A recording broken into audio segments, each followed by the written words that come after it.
Okay, hi everyone and welcome to today's MS Aesthetics Open Day. Thanks very much for tuning in and joining us. My name's Kishan Sheth and I'll be your chair this afternoon. Just a bit about me, I'm a former postgraduate student who studied the MS Aesthetics in minimally invasive aesthetics between 2021 and 2022.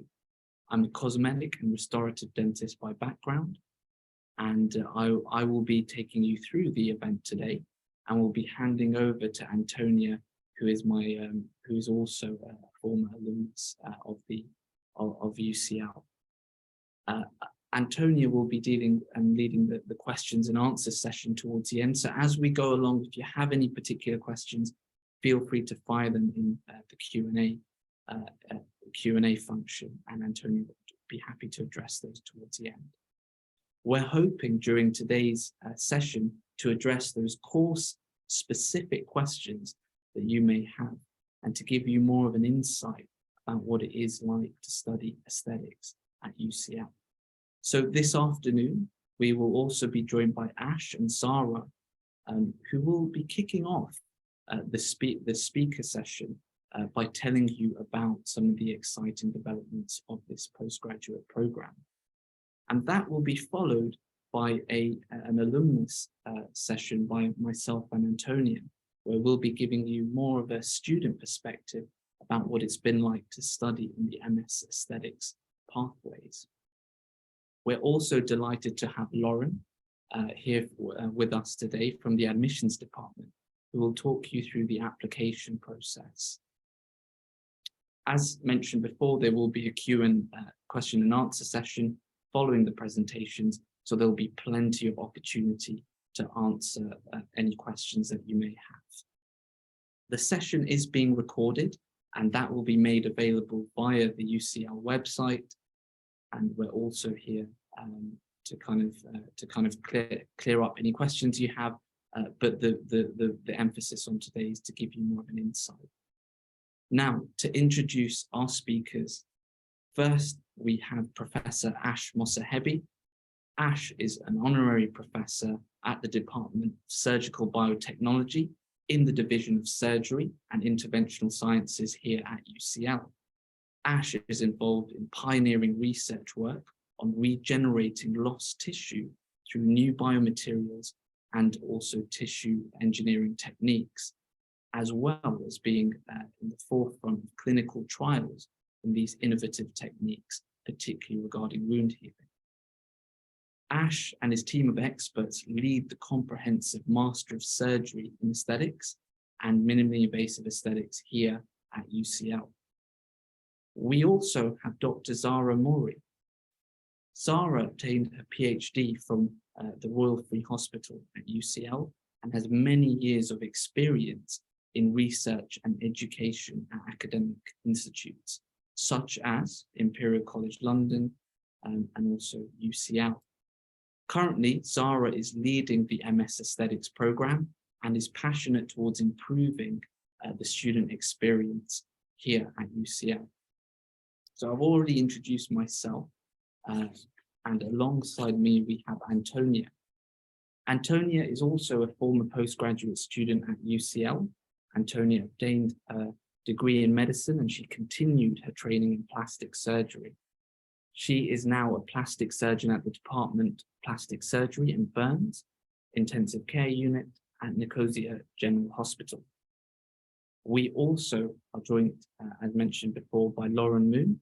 Lauren is currently working as an admissions officer who works with a team that handles the applications for the graduate programs in the School of Life and Medical Sciences. This does include the Division of Surgery and Interventional Science, which houses the MS Aesthetics programs. So, thank you all. Before we kick off with our first two speakers, Ash and Zara, we have a couple of poll questions, and really the emphasis here is to gauge who's in attendance. So we have a few questions. We would be really grateful if you kind of fill those out, and that will give us more of an idea as to who's attending tonight.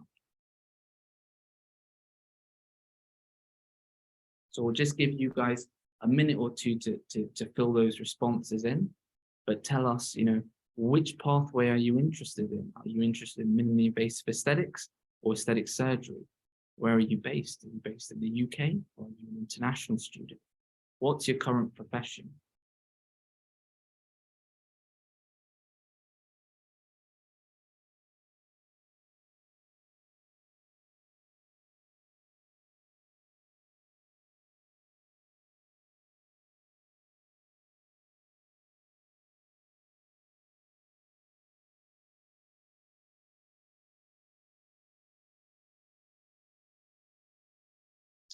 Okay. Brilliant. So guys, get those sent through. That's fantastic. Okay, brilliant. Guys, thank you for filling those out.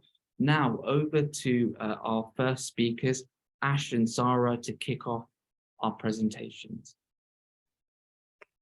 Thank you, Kishan. Hope you can hear me. Zara sitting next to me. I'm going to kick off and then hand over to Zara. So let me share my screen with you.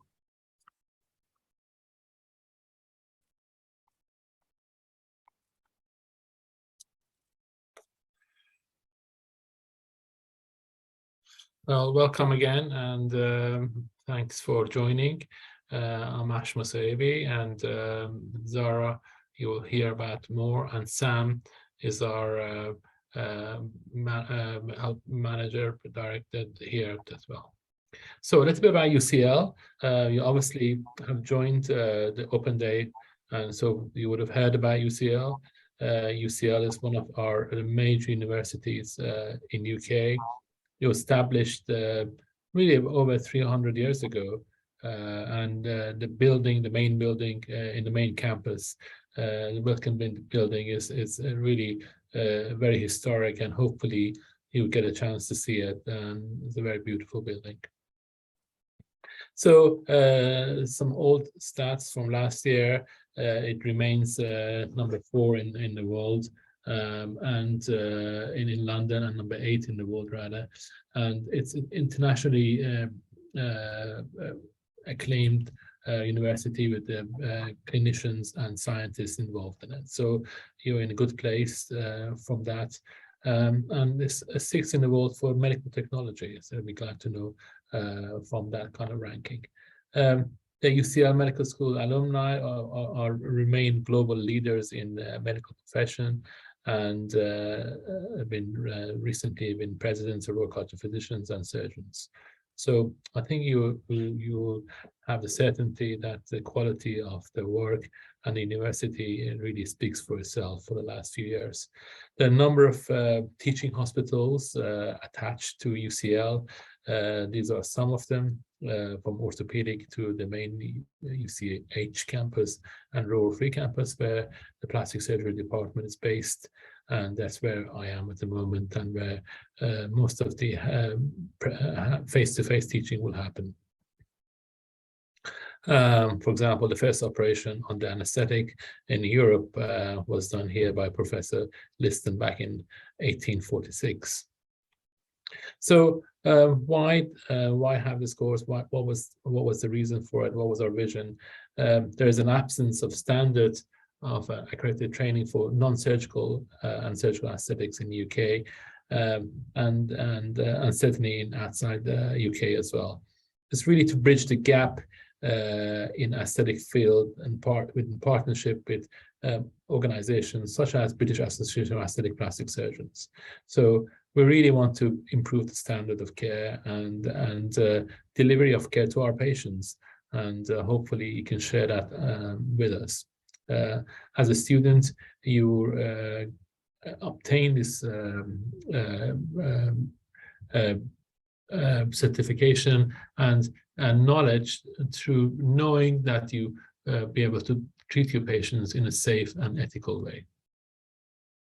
So our goals, again, is promote and implement being an inclusive learning and teaching environment, encouraging professionals, meaning you as students, to study independently as much as possible, and really to generate frontiers of aesthetic surgery and regenerative medicine. And love to have you back with us, like our Kishan and our alumni students, to come and join us and help to promote and encourage further research and further work in this field. Do have a diverse faculties from dermatologists, from plastic surgeons, aesthetic surgeons, and teaching fellows, as well as dentists and aesthetic doctors too. So we have a globally diverse faculty from London, from Far East, from Europe, from Australia. So I think you will be a great support in that. And the program is very flexible, and it's really based at working and professionals like you. So we don't have to take time off to do this. We do need to spend time on it to allow you to have a critical understanding and ability to evaluate the theory and practice and the research that goes around both minimally invasive and aesthetic surgery. There is an opportunity to apply clinical theory and practice associated with this in research, both in aesthetic surgery and minimally invasive surgery. So there is a module, the research module, will allow you to have independent research study in the field. There are a number of projects which our faculty have provided, and also would also allow you to have potentially your own project if it's deemed of adequate quality and is achievable in the time that you have. I want to hand over to Zara to talk about the modules themselves. Thank you, Professor Mosahabi. Good evening, everyone. I saw from the poll that everybody's UK-based, so good evening. But if anyone's joining from outside UK, perhaps good afternoon or good morning. So I'm going to tell you a little bit about what we offer in this program. The core modules are the modules that both pathways, minimally invasive and aesthetic surgery, the students will take. And there are 4 of them in here listed. The final one, stage 0168, is the research project which Professor Mosahabi just mentioned. It's quite comprehensive and allows you to choose from the list of projects that we offer, something that's suitable and is of interest to you. Equally, if the students would like to bring their own project on board, we had last year a couple of students, and this year as well, 2 or 3 of them who had their own ideas for a project, and we helped them develop the project ideas and make it feasible for a master's degree. So that's also available if you have in your field of expertise, in your clinical work, you want to bring something as a research project, we can also help you with that. In fact, we encourage that to be the case if the students are interested. In terms of pathway-specific modules, for the minimally invasive, there will be 2 modules, minimally invasive aesthetics and the advanced minimally invasive, and they're a bit more comprehensive. They carry more weight than most of the other modules, other than the research project, which is 60 credit. These ones are 30 credit each, and they have a cadaver lab and sort of practical aspect associated with them. The surgical students also have their own specific pathways. One is around the teaching of around the breast and torso surgical aesthetics, and the other one is for the head and neck area. So in this part of the program, the students will be in their own pathways, but the other 4 modules is common to both pathways. The diet itself, we take students as full-time, so you can complete it in 1 academic year, or part-time if that suits your schedule and your lifestyle. Perhaps people have family as well as their own clinic. They can't commit enough time, then they can do it, join us in 2 years, complete the program in 2 years. I just want to add that if you are signing up for a full-time program, which is 1 year, it's quite comprehensive. The modules take a lot of time, so you need to make sure, because I often have students who come in, clinical background students, professionals like yourself, who think, oh, they can manage the work and the degree and everything. It's quite comprehensive. If you think you don't have enough time, then I recommend signing up for the part-time pathway. I don't want people to struggle. So just bear that in mind. It takes a lot of time, as our students can tell you perhaps.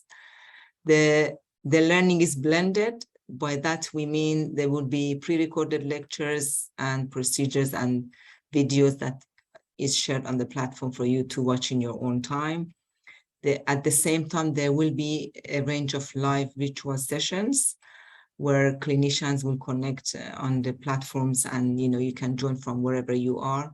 We advertise the dates for those in advance, so you can book from your clinic and your time and join the sessions. We recommend the students to please join these sessions, even though they are all recorded and you can watch the recording.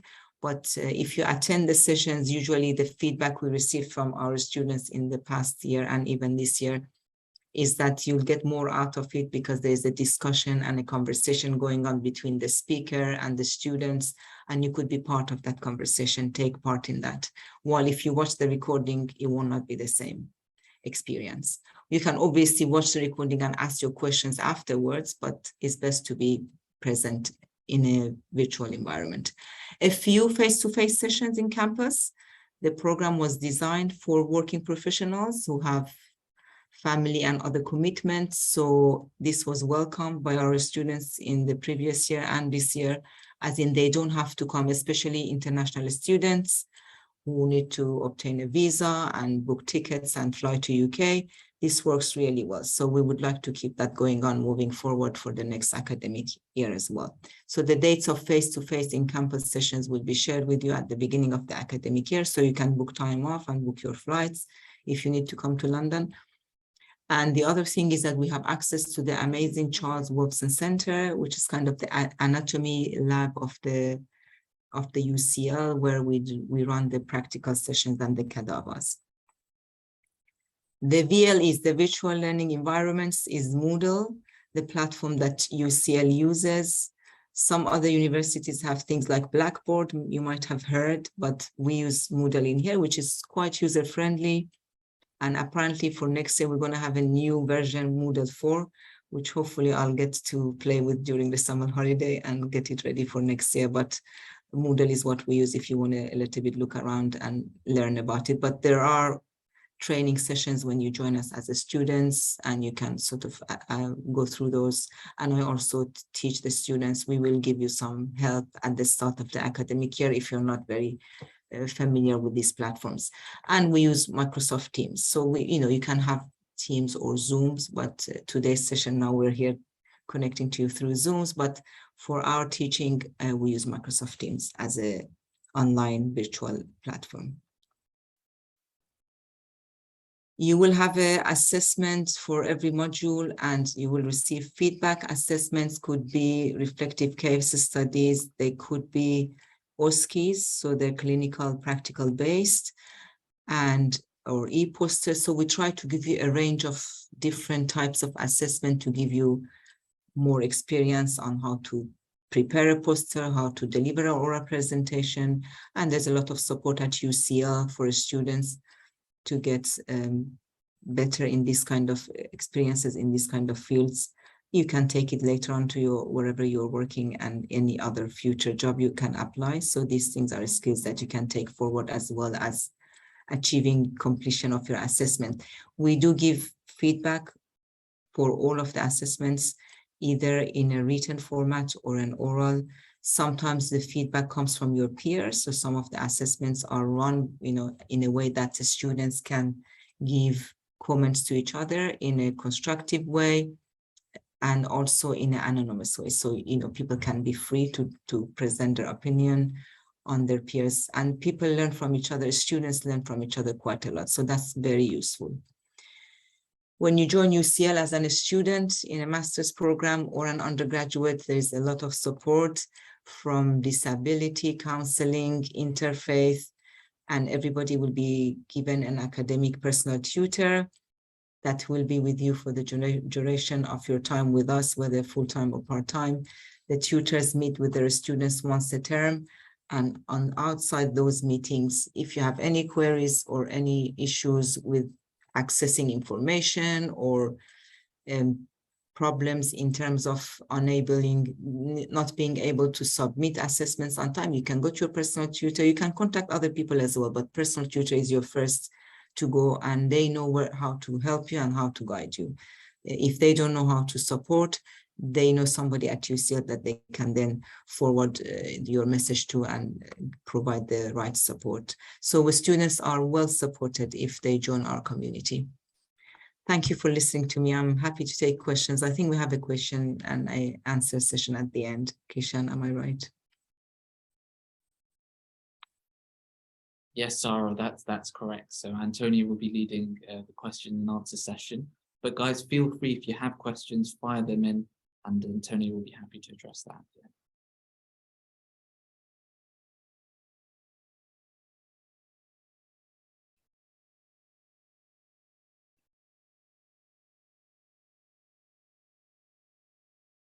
Fantastic. Okay.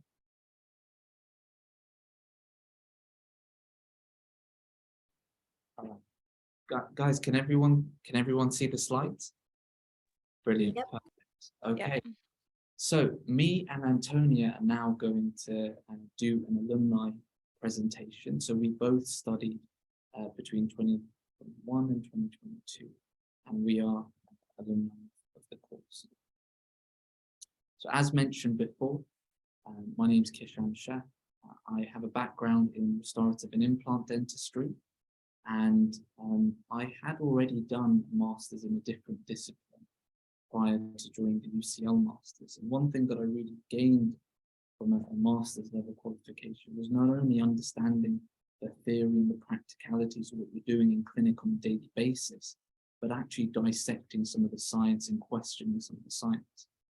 I went to a lot of conferences, but the presentations and the data, I realized that actually you need a critical eye to be ahead of the game. I wanted to be different from the crowd. Nowadays, there's loads of people doing aesthetics, but this I thought would be that differentiator that took me to the next level. So that's why I embarked on the course. Good afternoon from me, everyone. My name is Antonia Fadil, and I am a plastic surgeon at the Department of Plastic Surgery and Burns Intensive Care Unit in Nicosia General Hospital in Cyprus. My special interests are aesthetic surgery of the face and body, as well as skin cancer surgery and reconstruction. I have also completed, as Kishan has already mentioned, my study of the aesthetic surgical pathway of the aesthetics master's program at UCL last year. And I am very excited to share my experience on the program with you today. Perfect. So why did I look particularly at this course? Well, there was on offer an internationally established faculty and three individuals that have had a profound impact on my learning. I've been Professor Ashmore Sahebi, who we just heard from, Dr. Tapan Patel, and also Dr. Elias Tam. And Dr. Tam was also my personal tutor. So there were really, the course offered individuals who not only practiced the craft, but also were cutting edge in their research endeavors. And I thought that was really important, that I was able to tap into that knowledge of people who were in the forefront of the aesthetic field. There was also a mix of students, and I found that to be quite an exciting proposition, because in my previous masters, everyone was a dentist. Whereas this masters, we have a range of healthcare professionals. And you really see that when it's a multidisciplinary nature to the program, there is a lot of interesting discussion, because other people have different backgrounds. They've got different experiences in their clinical practice, and also their fields are different. It was exciting and quite enriching to be able to bounce ideas around between each other. There was also a practical driven nature to the teaching experience. One of the key things is the cadaver module.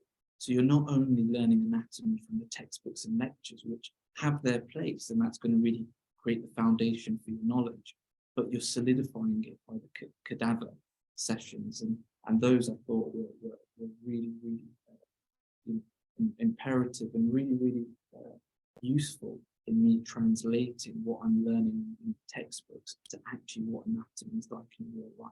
So that's one of the biggest biggest learning opportunities I've had of the course. And obviously the course, you know, I was able to balance my clinical commitments with the academic requirements of the course, and I think that's really important. Twofold. No, we can't all, or many of us are not in a position where we can take a whole year out, but this course allows for that translation level of learning. And also, when you learn something, you want to be able to implement it, you know, that week if possible. And so this course naturally allowed for that. And my research project was on hyaluronic acid injectables and reconstructing lost gum tissue. So it was actually a dental topic, but I came up with the idea and I approached Dr. Zara and Prof. Mosahebi, and there was nobody natural, you know, to kind of lead my research project. But both Dr. Zara and Prof. Mosahebi, they went out and found Professor Kaveh Shakib, who's a MaxPack surgeon. So as Dr. Zara said, if you come up with ideas and you've got interesting concepts that you want to explore further, you are going to get that level of support to actually help you to kind of take it further. So yeah. As Kishan has already noted, this master's program is designed to really facilitate a practicing health professionals' routine schedule. And due to the flexibility of the taught curriculum, many of the lectures are actually taught online, and there are even many pre-recorded sessions to enrich one's knowledge on the subject. And this is enormously important, especially for prospective students who have a surgical background already and who look to pursue, especially the surgical pathway, as we very well know that the daily schedules can be heavy and unpredictable. It is also a very suitable program for overseas students who wish to study at the top UK university and at the same time continue to practice on their respective profession. Also, the face-to-face cadaver labs give the opportunity to the students to be taught by expert surgeons in the field and form really a strong network with their professionals as a foundation for future collaborations. Which brings us to one of the strongest points of this master's, since it constitutes at this moment the only aesthetic surgery master's degree at academic level, let alone at one of the top universities worldwide. Students learn to develop a mindset based on evidence-based practice, placing patient safety at the heart of all planned aesthetic procedures, and really engage in research in a rapidly evolving medical specialty. For example, I had the opportunity to investigate the role of oral immunonutrition in routine cosmetic surgery as my final research project. And it is very fulfilling to be able to choose a topic that really interests you and engage in it with the help of leading experts in aesthetics. Brilliant. So I thought this would be actually quite interesting because I had no intention of giving up my dentistry and going full-time into aesthetic practice. And I still am quite proud of my multidisciplinary area of practice. So I still do a lot of general dentistry, do some aesthetics, do implant dentistry. But this is quite interesting because you'll see that although the cases are dental, they're actually using the science of aesthetics. And that's quite interesting because what you learn on an aesthetics course, some people may say, well, it's only applicable to aesthetics, but it's not.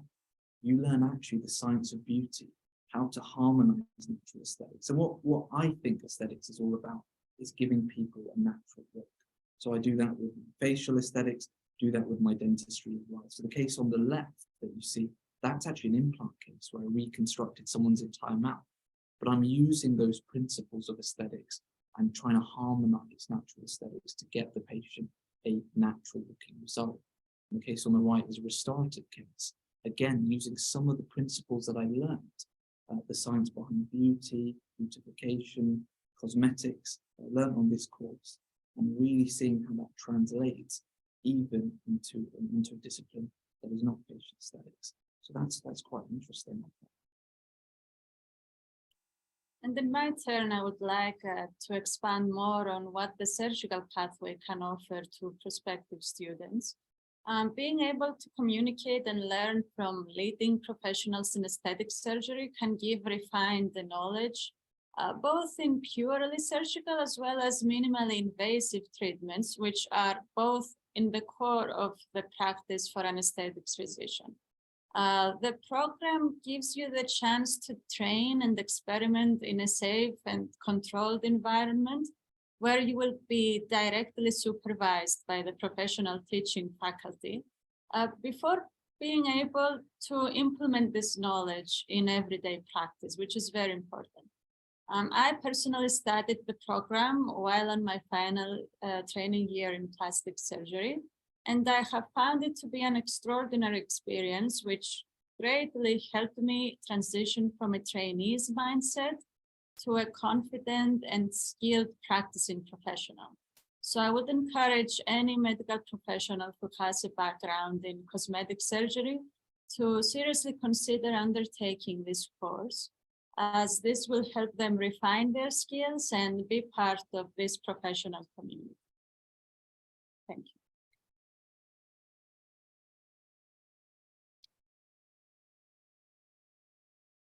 Excellent. So I hope that's been quite insightful. We've taken you through what the program consists of.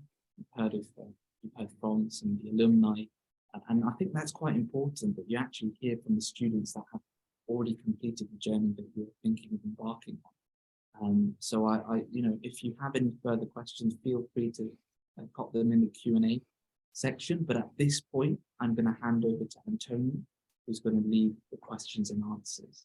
Thank you.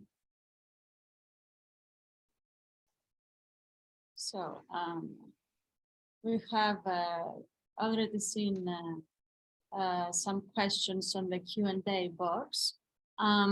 Please keep submitting more questions about anything you want to ask or on any aspect of the master's degree. So we will give you some more time to talk, to think about any more questions you would like to ask. And we will move forward to Lauren, who will present about some logistics and practical things that are about the master's degree. So Lauren. Thanks very much. Just bear with me one moment while I share my screen.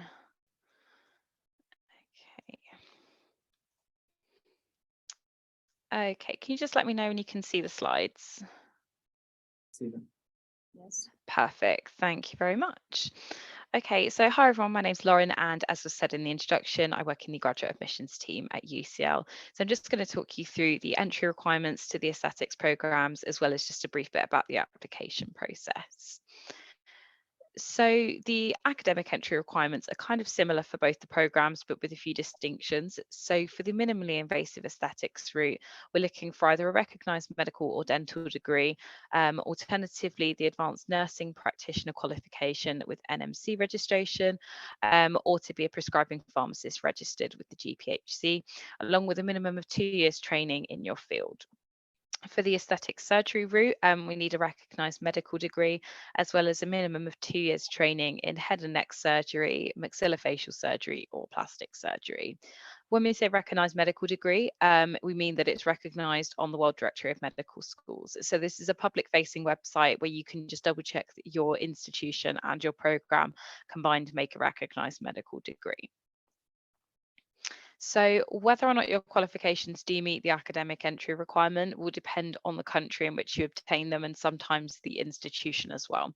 So if you're not sure whether your qualifications meet the entry requirement, please do contact graduate admissions using our inquiries form before you apply, and we'll be able to advise you further. Just to note that meeting the academic entry requirement doesn't guarantee you entry to the programme. It's sort of all the other parts of your application that we do take into account as well. And if you know, sort of based on advice from graduate admissions, that you don't meet the academic entry requirement before you apply, please do discuss this with the department first, and they will be able to advise as to whether you'd still be eligible to apply. So a brief note on the English language requirement of the programme. So if you're not a national of a UKVI majority English speaking country, you will need to provide evidence of your English proficiency.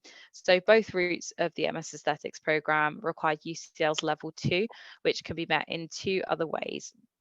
The first is through education. So if you completed a minimum of 12 months education leading to an awarded qualification in what UCL recognises as a majority English speaking country, and this has been awarded within 2 years before the start date of the programme, we should be able to consider this. Or alternatively, there are English language tests. So if you've taken something on or after the 1st of September, 2 years before the start of the course, and you just need to have taken a UCL accepted test with scores that meet the level 2. More information about that can be found on our website. So just a note on the visa side of things. So both the full and part-time versions of the programme, as has been outlined already, are taught primarily online, but there is some element of face-to-face teaching on campus in London. But as such, international students, we can't sponsor them for a student visa for this programme. So to come over for any on-campus teaching for the sessions, you just need to apply for a UK standard visitor visa for study.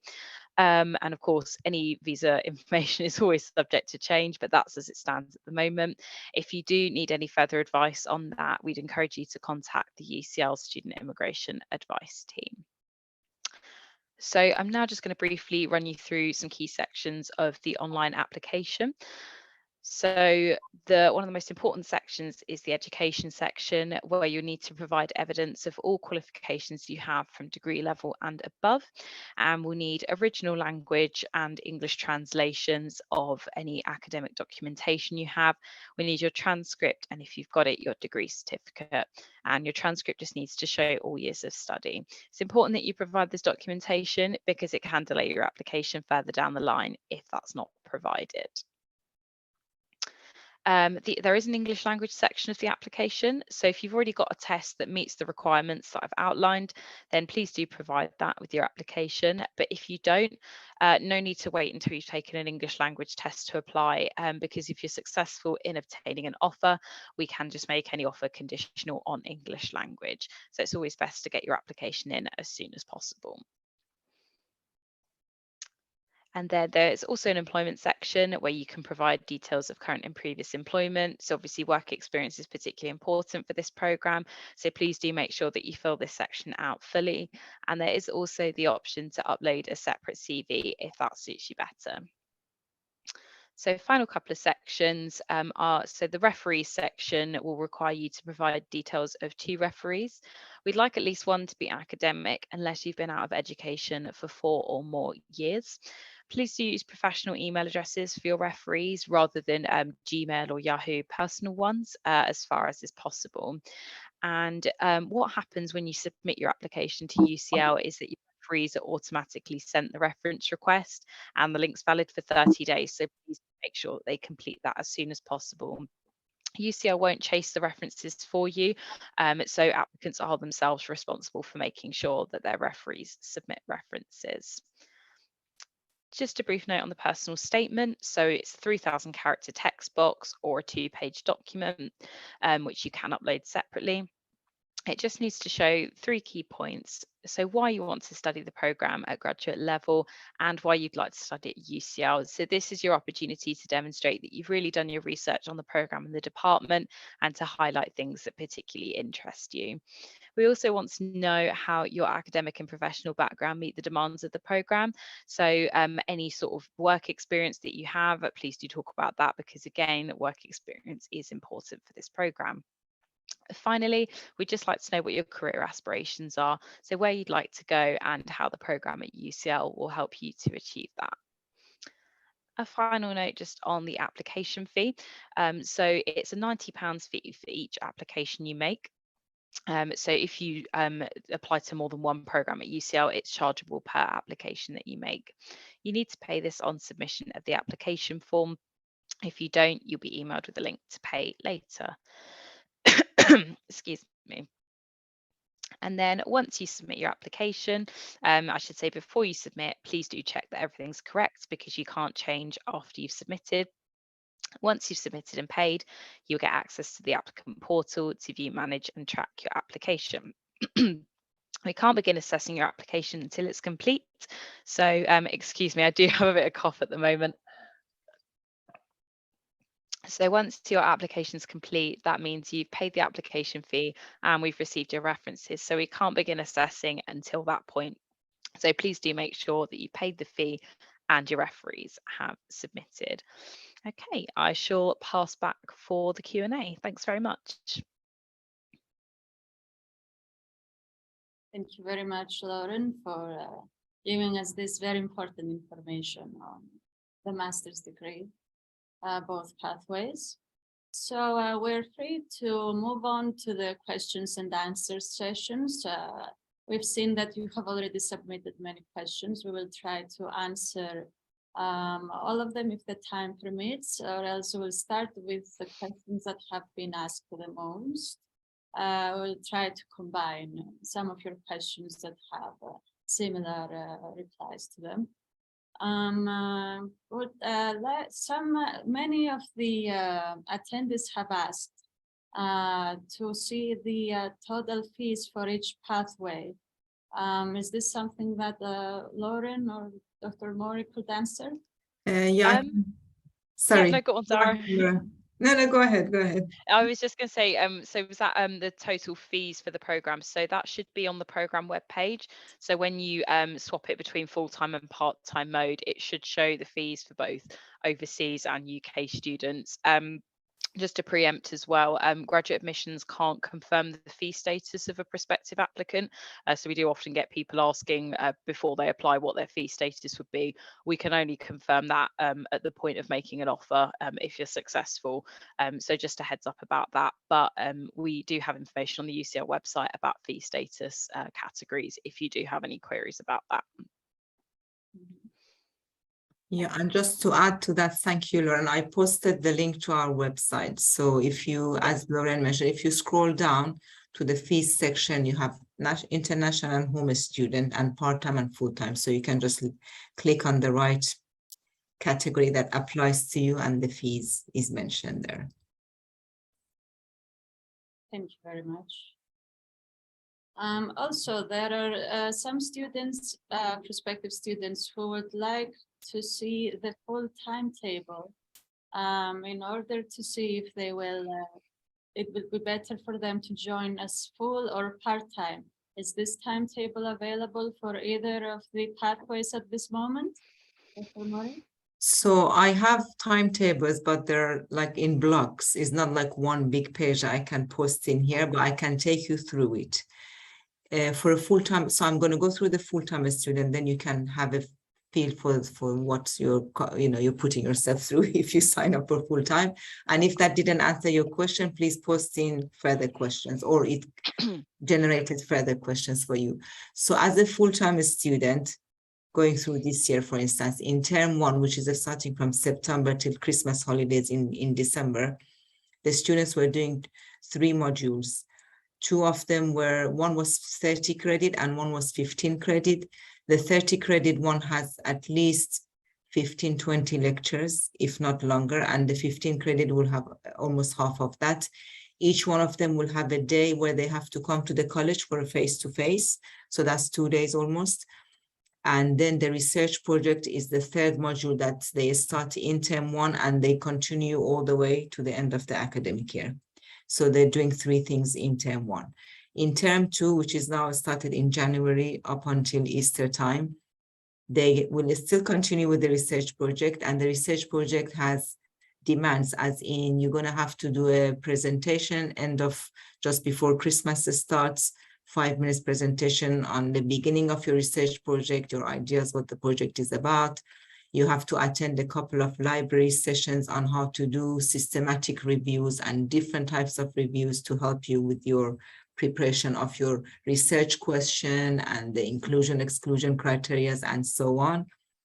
As well as that oral presentation, you have to do an inception report that the students submitted towards the end of Feb. You have a poster presentation in March or April. You have the first draft of your final report, and the final submission of your report with the oral presentation, with the sort of poster presentation for that towards the end of the academic year. So that's ongoing for the research project, which is 60 credit. Also in term 2, which is a busy time for the full-time students, they have, regardless of the pathway, they will have 2 30 credit modules starting from Jan until Christmas. They both have cadaver labs associated with them, 2.5 days in 1 month and 2.5 days in the second month. We're actually running a cadaver lab today. This morning we were in the lab, we just finished. And also they have, because they're 30 credit, about 15 or 20 lectures. Some are live virtual sessions that the students are recommended to connect to. The rest they're going to have to watch. You have to follow those lectures to be able to come to the cadaver sessions and get the most out of it.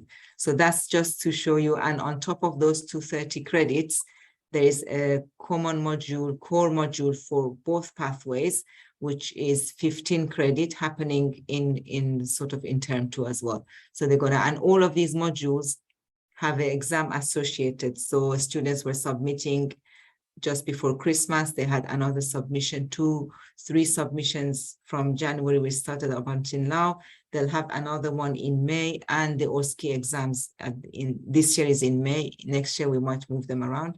So that's just for you to feel how busy it's going to be. The students can manage it, but so long as they're aware of it and they can, whether you have your own clinic, can you dedicate a day a week or 2 half days a week to be able to catch up with all the lectures and follow up?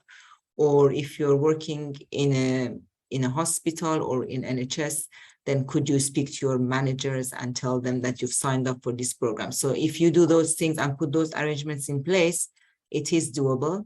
Both Kishan and Antonia did it as a full-time. So a lot of the students actually last year did it as full-time, but I'm just making you aware that if you have a lot of commitments and can take time off every week for half a day or so, or maybe you take a whole week off to catch up, then it will be a bit demanding. I hope I answered the question. Thank you very much. Also, quite a few prospective students are asking whether having acquired a level 7 diploma in aesthetics will suffice in applying as for the required experience. I believe they're asking for the aesthetic surgery pathway or both pathways for the matter. And also they have been asking whether a level 7 diploma will exempt them from some modules if they can not start it from the beginning and start it from the middle or do some modules. Sure. We often get that question. No, unfortunately, a level 7 certificate does not permit you not to do, exempt you from some of the modules. So regardless of those certificates, level 7 or any other aesthetics courses that you might have done in various countries or in UK, when you sign up to our program, it's required that you do all our modules and attend the whole thing. So that's to answer that question. The other question you said at the beginning was if that's if that's enough experience. So it definitely will prepare you to be coming to the program. For the surgical pathway, the requirement is a little bit more advanced, as it says on the website. Not only you need to know, obviously medical or dental background, but you need to also have a surgical background, which is relevant to aesthetics. So plastic surgery, maxillofacial, it's sort of dental surgery, then you can apply because the content of the course is quite advanced. So if you don't have those surgical backgrounds, it's not going to happen. For the minimally invasive, it's slightly less burden. We take highly professional nurses with high qualification. We take pharmacists who are prescribing pharmacists. So again, they're at the top of their pinnacle in their field. It's always advisable if you have some experience in aesthetics. So a level 7 course is great because you've got some exposure. If you know anybody in aesthetics that you could go and shadow their work and get yourself familiar, because some of our modules for instance, have an assessment where you have to write about a case from your own clinic, from your own practice, reflective case from your own practice around aesthetics. So if you've got that experience, it will help you. We do support the students who don't have a case, they're a little bit new to aesthetics, and give them some of our cases from our clinicians, but it's just helpful. So yeah, level 7 will help you for the minimally invasive, but not for the aesthetic surgery pathway. Thank you. Another prospective student has asked, how many practical sessions are there for each pathway, and what entails those sessions? So the practical sessions are what at the moment we call cadaver labs. Perhaps we call them a slightly some fancier name for next year. They are depending on the number of students. So if I have a full cohort, then ideally 2.5 days in May for this year, and 2.5 days in 2.5 days in March, and 2.5 days in April for if I have a lot of students. For the surgical pathway, I had less students, for instance, last year and this year. So because there's less numbers, the colleagues, the clinicians and the surgeons can spend more time with the smaller cohort, 1.5 day for 1 month, and 1.5 day in the other month for the surgical. So it depends on the number of students, but yeah, the minimally, which I have a full cohort, it's 2.5 days, so a total of 5 days, basically, of hands-on experience in the lab.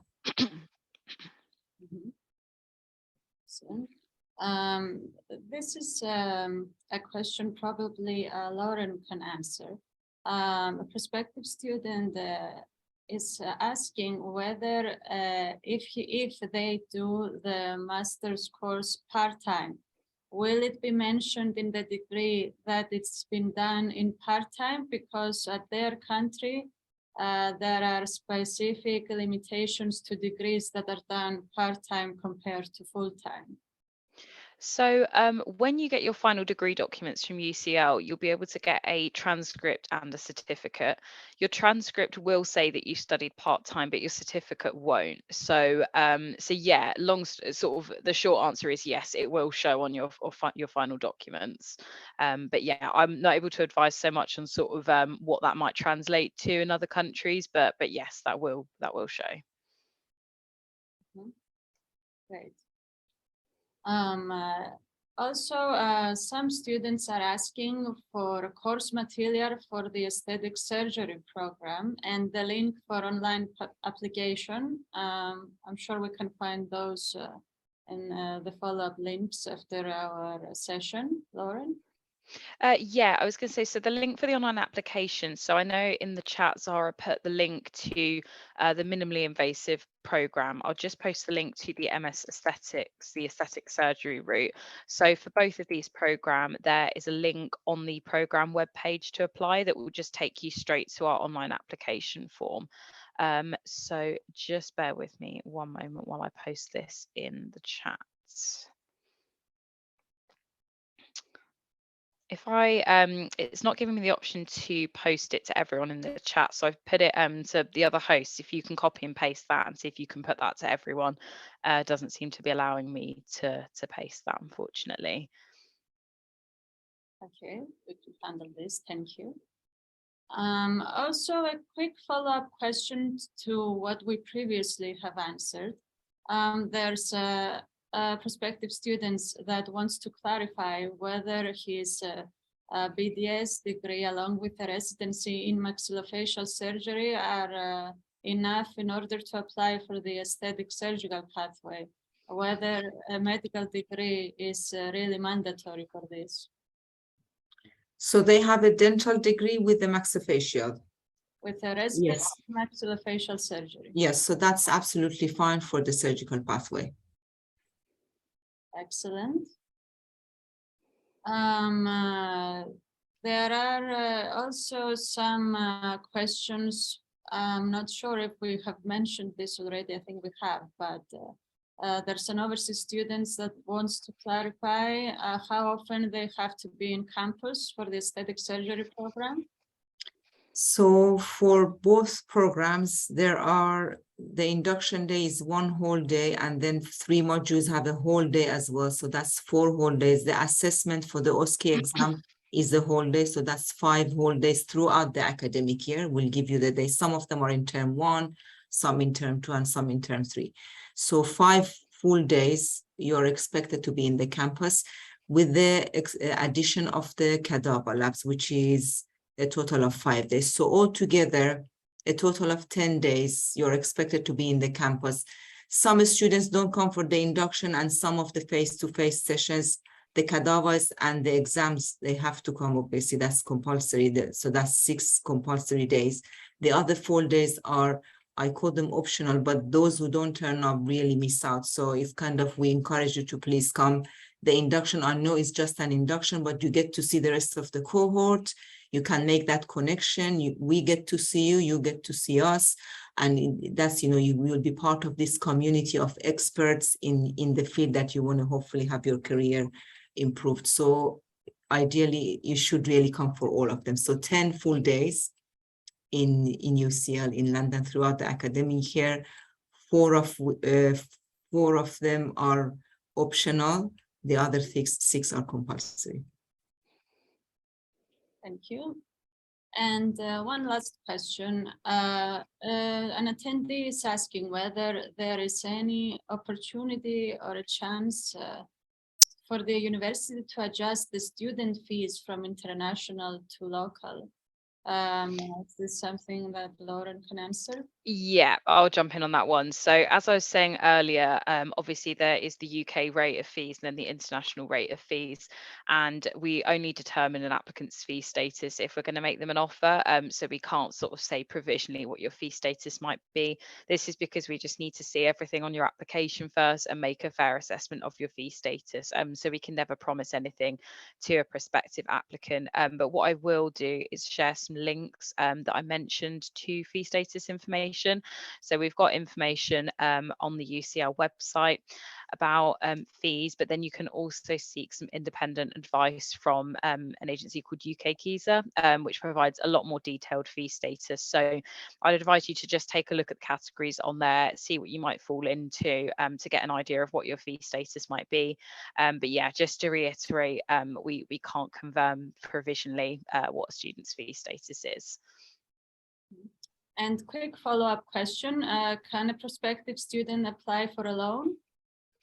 I'm not sure about the eligibility, so we don't really deal with the funding side of things in graduate admissions. So I would advise you to contact the UCL student funding team. So I'll just provide a link to that just to see what kind of funding options you might be eligible for. So just bear with me one moment while I find the details for that. And I shall just pop those in the chat. Great. Can I just add one thing? The questions the students are prospective students are asking about admission, whether they qualify, you know, I'm only giving you an answer. Once you've applied and we've seen your application from the admission team, which is myself and Professor Masaibi and some of the colleagues, we'll go through the applications one by one. We look at your personal, you know, the statement that you put in, the years of experience, where did you get the qualifications from, then we'll make a decision. So don't take my words in here. I'm just giving an answer. I have not seen your application form individually. The same with the admission team. They would have to see, you know, so you have to fill in that online form and put everything, put all your relevant information. We'll go through that and then we'll give an answer. So, but from what you guys asked and the answers I gave is based on the questions you've asked. I have not seen individual application forms. Thank you very much. And this marks the end of our session. I'm very glad that we managed to answer all of your questions. And if you could please provide us with your feedback about today's event by filling out our survey, which will pop up following the session. Please also feel free to contact us for any other information you might need about the program. Thank you for all your comments and questions, and I'd like to thank the speakers for an excellent event again. Have a great evening, everyone.